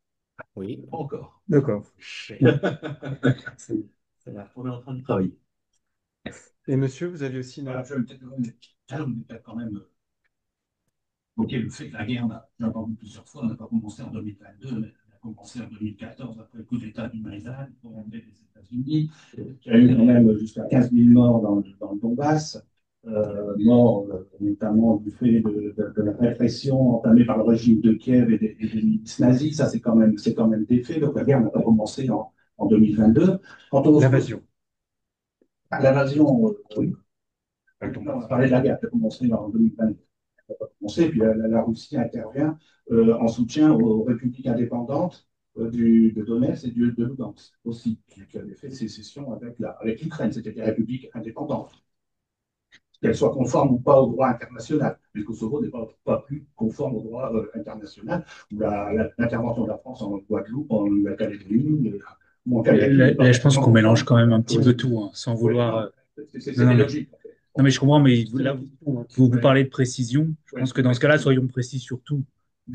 On peut dire qu'effectivement, ce qui commence avec l'invasion russe de l'Ukraine au début de l'année 2022, comme tout dans l'histoire d'ailleurs, s'inscrit dans une continuité. Mais de ce point de vue-là, je pense que là, ce que vous ajoutez ajoute plutôt de la confusion sur un fond déjà assez complexe. Et je suis pas sûr que vous ajoutiez de la précision par rapport à ce qu'on est en train d'évoquer. Mais je vous en prie, continuez, j'ai pas de problème. Mais c'est très intéressant, mais je pense que dans ce cas-là, soyons précis sur tous les aspects. Si les accords de Mindan avaient été respectés et pas sabotés par l'Allemagne comme la. C'est un point intéressant à discuter, mais voilà, autant le faire avec précision. Stratégie d'influence russe, bien, c'est certainement, mais la question que j'allais me poser, est-ce qu'il n'y a pas de stratégie d'influence européenne? Ils sont stupides et qui laissent le terrain libre à la Russie. Je sais, alors, monsieur évoquait, Moldavie évoquait le référendum d'il y a un an, enfin, c'est un article que j'ai lu dans le monde diplomatique, et que la Commission européenne, avant le référendum pour la constitutionnalisation de l'intégration dans l'Europe, elle avait établi un plan d'investissement de plusieurs milliers d'euros. Est-ce que ce n'est pas de la stratégie d'influence également? C'est se poser la question. Alors, c'est une question que je vous pose sur l'attachement des Moldaves à rejoindre l'Union européenne. Sur quoi vous appuyez pour affirmer une telle chose? Parce qu'il y a eu un référendum. Oui, Il y a un an, oui. Oui, l'année dernière. Oui, il y a eu un référendum. C'est pas pour l'intégration. Si, c'est pour être Non, là. c'était pour la constitutionnalisation. Soyons précis également. D'accord. Soyons précis, ça va être le maître mot. D'accord. Enfin, c'était pour se rapprocher de l'Union européenne. Donc, à ces deux questions. Vous avez encore une question? Pour simplement le poids de la diaspora dans les résultats électoraux. Apparemment, le poids était important. Est-ce que j'ai pu lire sur trois articles simplement d'une diplomatique avant de dire ça? Merci. Alors, Pour qui sont ces questions? Pour moi, je ne suis pas, alors là, du coup, comme monsieur l'a rappelé, je ne suis pas suffisamment calé en droit constitutionnel. Oui. Non, mais peut-être, mais après, évidemment, Andrian, moi, je parle pas pour les Moldaves, donc non, sur votre question sur les stratégies d'influence européenne, je pense que vous avez tout à fait raison. Je pense que il s'agit pas de dire que dans cette histoire, il n'y a pas des enjeux qui existent du côté de l'Union européenne et du côté des États-Unis, parce qu'on parle de l'Union européenne, on parle aussi des États-Unis, puisqu'en l'occurrence, on pourrait dire que sur un certain nombre de sujets, le problème de l'Union européenne a plutôt été de regarder passer des trains qui pouvaient relever plutôt d'intérêts que les États-Unis pouvaient avoir, et notamment sur la question de l'Ukraine. Il est évident, et voilà, en toute précision, que sur certaines choses, les États-Unis et l'Union européenne n'avaient vraisemblablement pas les mêmes intérêts sur la manière dont la crise devait être gérée. Ça, je pense que c'est évident. Je pense qu'après, la différence, elle est quand même assez évidente. C'est-à-dire que l'Union européenne, comme acteur, est un acteur quand même d'une nature extrêmement différente de la Russie. Alors, pour plein de raisons. Déjà, c'est parce que c'est un acteur qui, en fait, est plein d'acteurs qui n'ont pas forcément du tout la même manière de voir les choses, et que si on parle de l'Union européenne simplement au sens institutionnel, c'est quand même une entité qui a des moyens qui sont assez limités, alors qui passe en effet par une influence économique, mais dont les arbitrages eux-mêmes supposent tellement de négociations, de tractations entre de l'intergouvernemental européen, les institutions européennes, que dans tous les cas, il n'y a pas les mêmes marges de manœuvre pour en faire un levier aussi politique que ce qui peut être fait par des pays comme les États-Unis ou comme la Russie. Et pour le coup, les États-Unis et la Russie se ressemblent plus de ce point de vue-là, sur une capacité à utiliser politiquement des choses que l'Union européenne. Donc de ce point de vue-là, je pense qu'il ne s'agit certainement pas de dire que l'Union européenne n'a pas d'intérêt, mais de dire que l'Union européenne est de toute façon un acteur qui a peut-être plus de mal aussi à affirmer ses intérêts.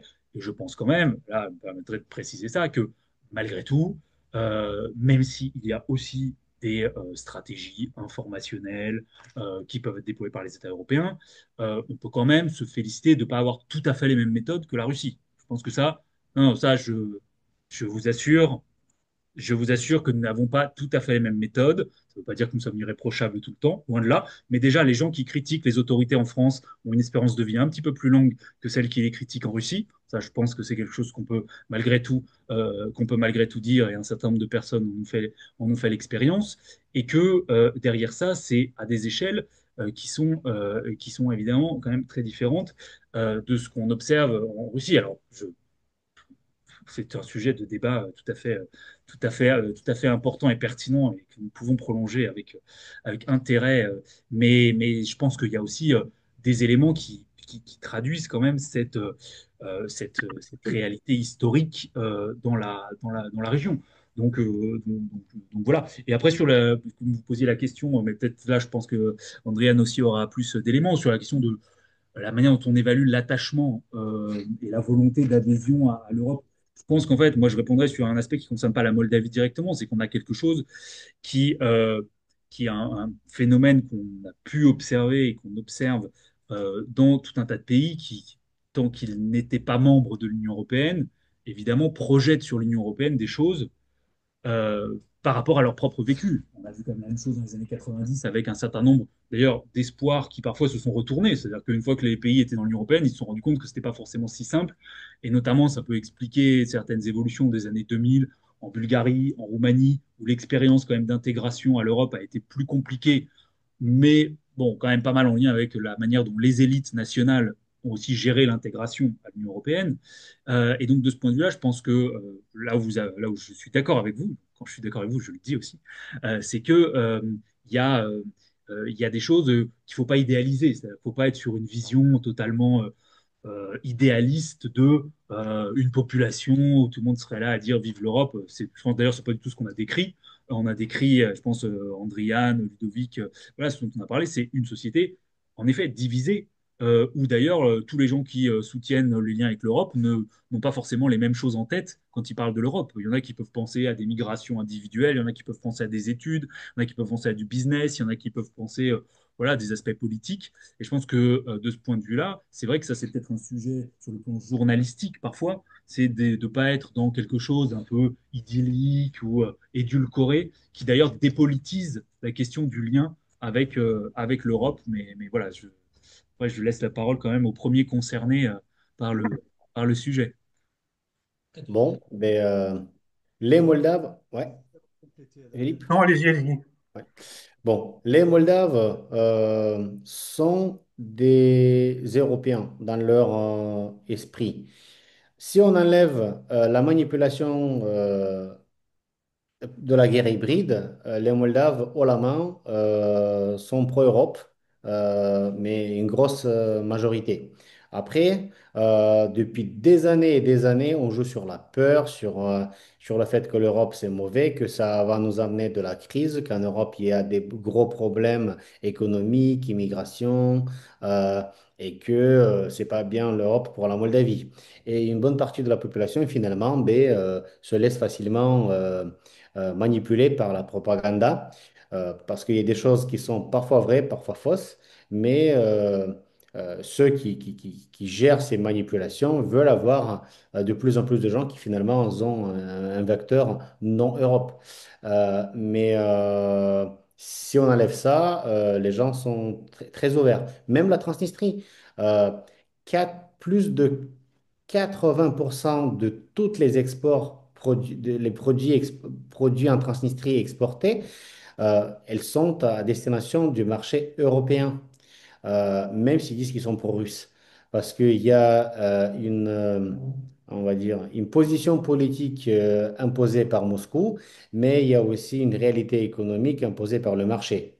Et là, c'est vrai pour la Moldavie. Oui, si je peux poser une question, C'est bon? Oui. Oui, vas-y. Alors, justement, pour revenir un peu sur tout cela, d'abord, Madame Sandou est également pro-atlantiste, si j'ai bien compris. Elle n'est pas que pro-européenne. Ça, c'est une première chose. Ensuite, on a vraiment l'impression que tout se joue entre pro-européens, pro-russes, on va le dire comme ça. C'est quasiment à 50-50. Sans la diaspora, il n'est pas sûr que la présidente ait remporté les élections l'an passé. On peut dire la même chose pour le référendum sur l'adhésion à l'Europe. Et là, dans ce contexte, au vu des résultats des élections législatives prochaines, quel que soit le résultat, à moins qu'il y ait quelque chose de très tranché. Mais quel que soit le résultat, est-ce qu'on n'a pas l'impression que le peuple moldave est quelque part pris en otage et que de toute façon, il y aura contestation avec un risque fort de déstabilisation? Euh, Actuellement, il y a un risque de perturbation de la part des Russes pour monter la peur. Mais ce risque existe depuis le début de la guerre. Au début de la guerre, on n'avait pas de visibilité pour le mois prochain. On ne savait pas ce qui va se passer dans une semaine.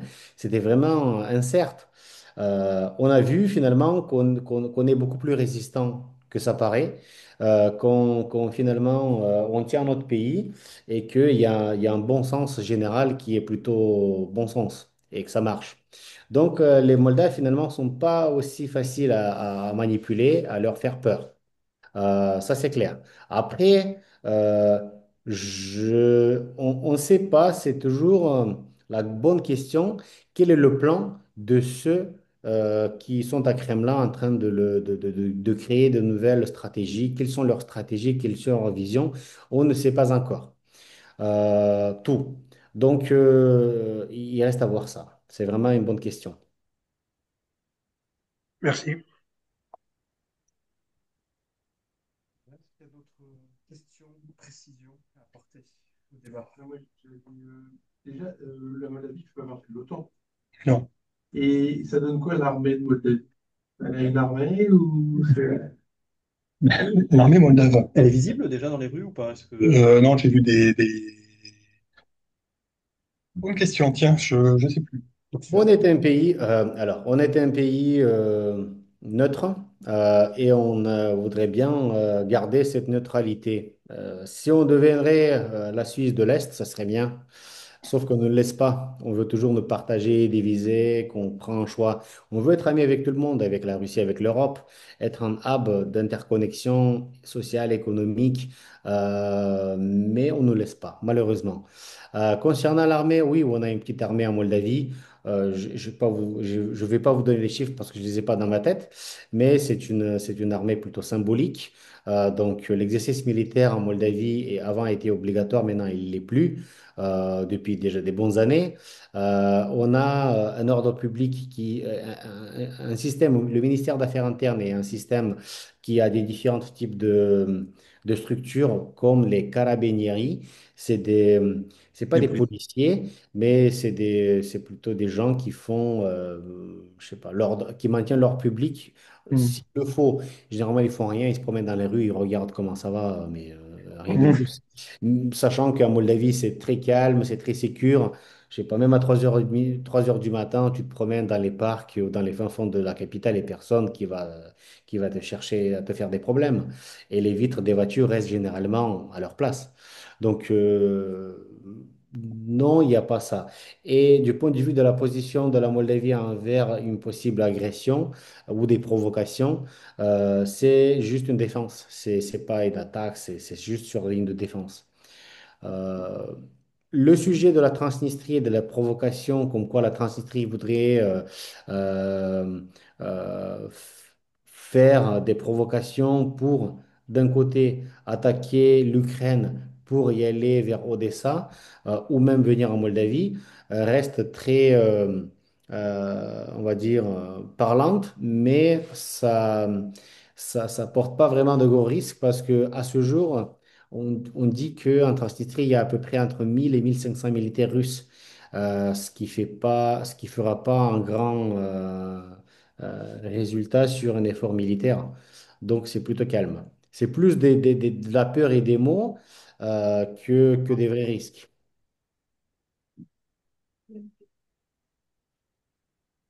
Voilà. Et ça? Steph. Ah oui, pardon, j'avais eu là. Ah oui, je voulais chercher une main. Oui, bah Steph, je sais pas qui est Steph. Le micro est coupé, mais on vous laisse poser la question. High five. Ouais. Ouais. Bon, Steph, si vous nous entendez, la parole est à vous. Mais bon. Est-ce qu'il y a d'autres questions, d'autres... Oui. Ah bah, allez-y, c'est le... Non, juste comme on est ici, ça donne quoi la liberté de la presse en Moldavie?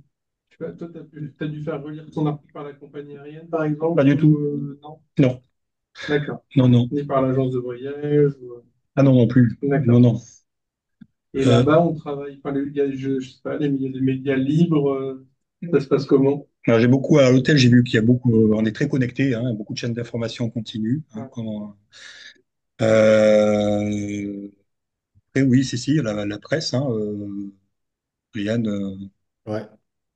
Ben, on est très connectés, on écoute plutôt les chaînes locales, roumaines, certains européennes, certains russes. C'est vrai que dans le contexte de la guerre hybride, beaucoup de chaînes russes ont été interdites en Moldavie par le Conseil de l'audiovisuel. Et parce que bon, elles portent direct des grosses, des grosses manipulations qui touchent la population moldave. Mais il y a des chaînes locales qui sont parfois certains gagaouzes, certains moldaves, certains qui sont détenus par des propriétaires, entre guillemets, pro-russes, d'autres qui sont financés souvent par des ONG qui essaient de vraiment parler libre et de s'exprimer sur les différents sujets d'hommes politiques, avec des différentes investigations et des enquêtes sur des différents sujets comme de la corruption électorale ou des des différentes analyses auprès des différents personnages de la vie politique des deux clans. Euh, donc, ça reste quand même assez transparent. Et il y a une vraie liberté, une vraie démocratie ici dans les rues. Donc, du coup, les gens peuvent s'exprimer également librement ce qu'ils en pensent. et, Euh, et justement, c'est vrai, au niveau de la presse écrite, c'est quoi le journal le plus populaire en Moldavie? un qui s'appelle Ziarul de Garde, le journal de garde, par exemple. Et, euh, et c'est assez lu, c'est assez populaire. Voilà. Il y avait une autre question. Oui, moi, j'aimerais juste avoir un avis de monsieur qui vient en Moldavie, parce que moi, quand je suis allé, je travaille à l'agence de l'eau.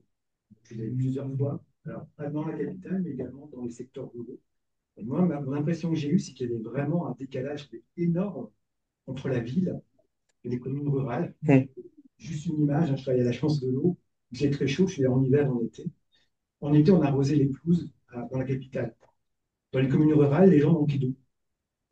Et j'ai trouvé des gens mais, qui étaient dépités, on leur avait promis plein de choses depuis des années, mais ils ne voyaient rien venir. Et j'ai trouvé ce décalage, parce que à quelques kilomètres de Chisinau, hein, et enfin ça, alors je me dis, bon, est-ce que c'était parce que bah, je fais des chances de l'eau, donc je vais sur des territoires en difficulté, donc peut-être que l'image que j'en ai, elle est erronée, même si je suis allé près de la frontière ukrainienne, si je suis allé du côté roumain, un peu plus au nord.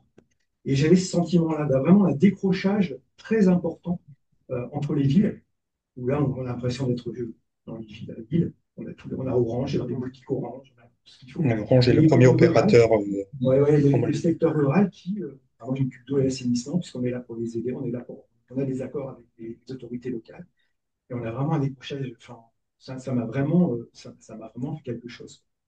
Et je voulais savoir un peu enfin, comment monsieur qui vivait en Moldavie, vous percevez ça? Est-ce que c'est erroné? Comment vous vivez ça? Euh, Il est vrai que à Moldavie, il y a la capitale, la municipalité de Chisinau et les entours de Chisinau qui concentrent quand même un peu presque ou même un peu plus de toute l'économie moldave hein, aujourd'hui. Donc il y a une sorte de flux des gens vers la capitale. C'est une capitale qui s'agrandit, qui se développe. Donc effectivement, la vie dans la ville de Chisinau devient de plus en plus agréable. Si n'est-ce que les embouteillages aussi qui deviennent de plus en plus grands. Mais oui, il y a la ville et la capitale en Moldavie. Et effectivement, il y a certaines régions qui sont euh, mieux organisées et qui finalement arrivent à avoir les différentes infrastructures de base comme l'eau et le gaz qui sont bien acheminées, que ça fonctionne bien. Donc du coup, on peut avoir même une très agréable vie au village. Comme il y a des villages dans certaines régions qui sont très mal connectés, dans certains villages, il n'y a pas encore l'eau. Donc on peut avoir ce paradoxe. C'est lié à des différents facteurs comme le maire, comme les autorités locales et leur activité, comme par exemple, euh, on a eu des différents programmes de développement économique qui venaient des grands Européens. Donc du coup, les mairies pouvaient déposer des différents dossiers pour faire les routes ou emmener l'eau dans les villages ou faire d'autres projets. Et donc, du coup, c'était des concours. Donc, certains villages ont bien joué le jeu et ils ont eu une vraie dynamique de développement. D'autres villages, ben, finalement, n'ont pas tout à fait été si dynamiques et n'ont pas vraiment joué le jeu. Donc, du coup, ils ont eu beaucoup moins de développement et d'implication. Après, il y a des villages qui sont pauvres en habitants, comme il y a des villages qui concentrent quand même, je sais pas, 7 000, 10 000 habitants. Donc, du coup, l'activité sociale et économique dans ces villages, elle est beaucoup plus présente. Et historiquement, c'est des villages qui font que les gens ne partent pas de ces villages et restent dans la région. Tandis que dans d'autres villages, ben, un peu plus de la moitié des gens ils sont partis à l'étranger, les maisons sont fermées et du coup, ben, c'est pas ce n'est pas quelque chose qui fait que ce village concrètement se développe dans le bon sens. Donc, on a un peu de tout. Il faut pas oublier aussi que Moldavie, c'est un des pays les plus pauvres d'Europe, où le salaire moyen, le salaire minimum, c'est quoi, 500 euros, je crois, mémoire? Oui, oui, oui, le salaire moyen autour de 500, Ouais, c'est 700. à moins 500. Et je crois que ce que tu m'avais dit, Adrien, c'est qu'il y a vraiment une volonté aussi du gouvernement de ramener la diaspora au pays. Ouais. Oui, oui, oui. Il y a une vraie volonté, il y a beaucoup de travail. Franchement, en Moldavie, on peut travailler, gagner parfois beaucoup plus que si on bosse en France en est en boulot. Hein. Il faut juste avoir la volonté de bosser, être créatif. Il y a plein de perspectives ici à l'Est, mais il faut les saisir. Et effectivement, il y a une volonté d'amener la diaspora en Moldavie. Il y en a beaucoup qui viennent. Donc moi, je suis revenu. Moi, j'ai fait mes études en France. Je suis revenu en Moldavie. Il y a plein de Moldaves qui ont été partis à l'étranger, parmi ce million de Moldaves qui est à l'étranger, qui ont vécu quelques années ou même 10 ou 20 ans. Donc certains arrivent déjà presque à l'âge de la retraite, donc ils veulent passer leur retraite en Moldavie. D'autres, ils se sont inspirés sur une certaine activité dans leur pays. Ils ont dit, ah, je vais essayer de développer cette idée en Moldavie. Donc du coup, il y a l'esprit entrepreneurial qui est très actif et dynamique en Moldavie. Et ça, c'est bien. Ça donne ça motive d'autres personnes, d'autres gens à venir en Moldavie et à essayer une nouvelle vie de zéro ou à reprendre la vie d'avant et à s'intégrer ici au pays. Et il est vrai que la vie en Moldavie est bien. C'est, pourquoi c'est bien? Parce que la pression sociale qu'on a, si on regarde par exemple la France, elle est beaucoup plus présente parce qu'il y a toujours beaucoup plus de dynamisme, d'activité, une grosse pression sociale par rapport à la Moldavie où on a l'impression parfois qu'on est en vacances. Quand on vient ici, c'est plus calme. Les gens, ils ont une autre culture. C'est un peu le mix entre la France et l'Espagne où on veut bien manger, on mange bien, on prend son temps, on bosse, on va bosser, mais on a aussi notre vie privée. Donc, du coup, on va dédier beaucoup de temps à sa vie privée, à la famille. C'est des valeurs qui aujourd'hui sont en perte dans beaucoup de sociétés occidentales ou dans certains clusters sociaux. Mais en Moldavie, ça a tendance à être gardé et ça vaut de l'or. Donc, du coup, les gens, beaucoup, veulent retourner pour avoir ce style de vie ici, avec la qualité de cette sécurité, de cette qualité de la bouffe, de la culture gastronomique, le vin, et tout simplement parler sa langue, quoi. Parfait. Ça fait Voilà. De toute façon, là, on avait Oui, dit 2h30. ça fait beaucoup de beaux arguments pour aller visiter le pays. Voyage presse. Merci beaucoup à Andriane d'avoir été parmi nous. Merci à la salle aussi d'avoir été active et à tous ceux qui étaient connectés en ligne. Bon, À vous, Étienne, à toi, Ludovic, évidemment, pour la qualité de l'échange et tout ce que vous avez pu apporter. Donc, au plaisir. Merci de m'avoir invité. Vous êtes toujours bienvenu en Moldavie. Je vous attends. Très bien Mon noté, oui. agence Voyage Moldavie vous attend. à bientôt. Merci. Au Merci. revoir. Merci beaucoup. À bientôt. Mulțumesc. Seara bună. Merci. Bye bye. Tu peux arrêter l'enregistrement. Tiens, Attends.